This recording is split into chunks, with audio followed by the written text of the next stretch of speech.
Assalamualaikum dan hai murid-murid, berjumpa kita lagi dalam kelas sejarah tahun 5. Pada hari ini kita akan membincangkan mengenai rundingan kemerdekaan, pengumuman kemerdekaan, detik kemerdekaan serta pemasyuran kemerdekaan.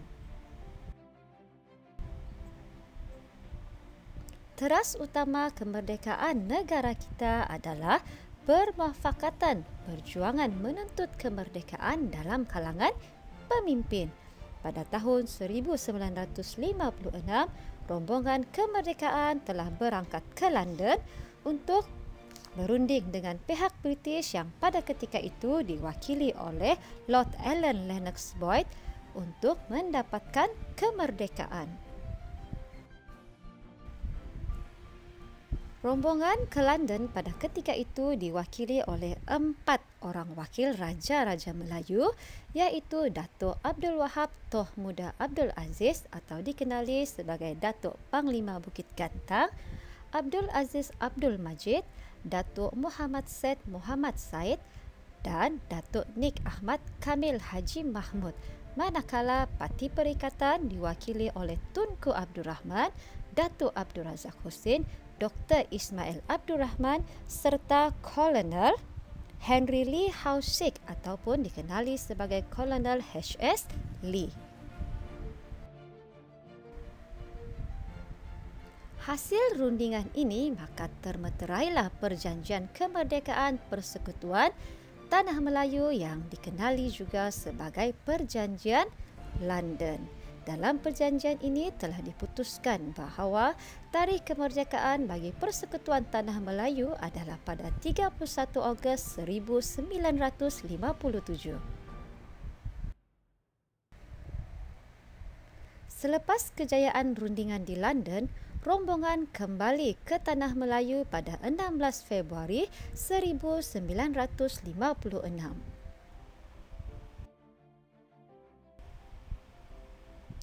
Pada 20 Februari 1956, rombongan kemerdekaan tiba di lapangan terbang Batu Berendam Melaka dengan menaiki pesawat Malayan Airways dan disambut meriah oleh orang ramai. Tunku Abdul Rahman mengumumkan bahawa Persekutuan Tanah Melayu akan mencapai kemerdekaan dengan rasminya pada 31 Ogos 1957.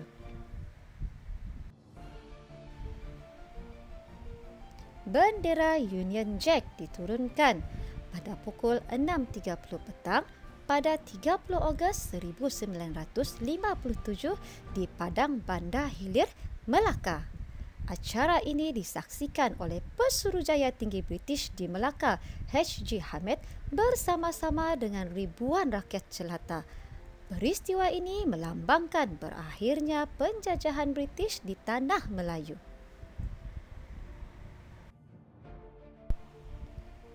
Permufakatan antara pemimpin dalam perjuangan menuntut kemerdekaan membawa kepada kemakmuran dan kesejahteraan. Sebagai rakyat, kita haruslah mencontohi kesepakatan ini bagi menjamin keharmonian negara pada masa hadapan.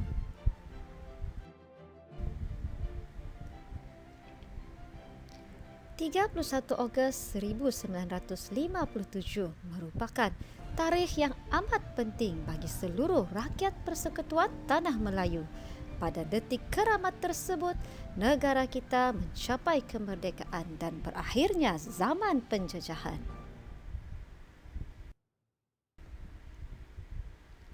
Pada 30 Ogos 1957, tepat pada pukul 12.30 malam, bendera Union Jack diturunkan sebagai simbolik menandakan berakhirnya zaman penjajahan British di Tanah Melayu. Kemudian, pada pukul 12.01 tengah malam, bendera Persekutuan Tanah Melayu dinaikkan membuktikan Tanah Melayu ialah sebuah negara yang merdeka.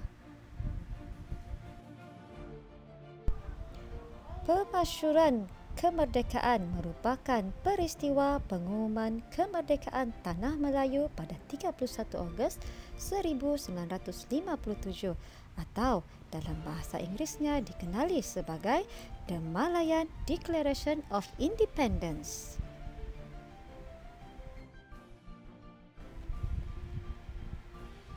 Pada tarikh tersebut, upacara pengisytiharan kemerdekaan disempurnakan oleh Tunku Abdul Rahman di Stadium Merdeka Kuala Lumpur di hadapan Raja-Raja Melayu dan rakyat serta perwakilan dari 30 buah negara Commonwealth. Tunku Abdul Rahman melaungkan merdeka sebanyak 7 kali dan disambut dengan gemuruh oleh rakyat yang hadir. Serentak dengan itu, bendera Persekutuan Tanah Melayu dinaikkan dengan diiringi oleh lagu kebangsaan Negaraku.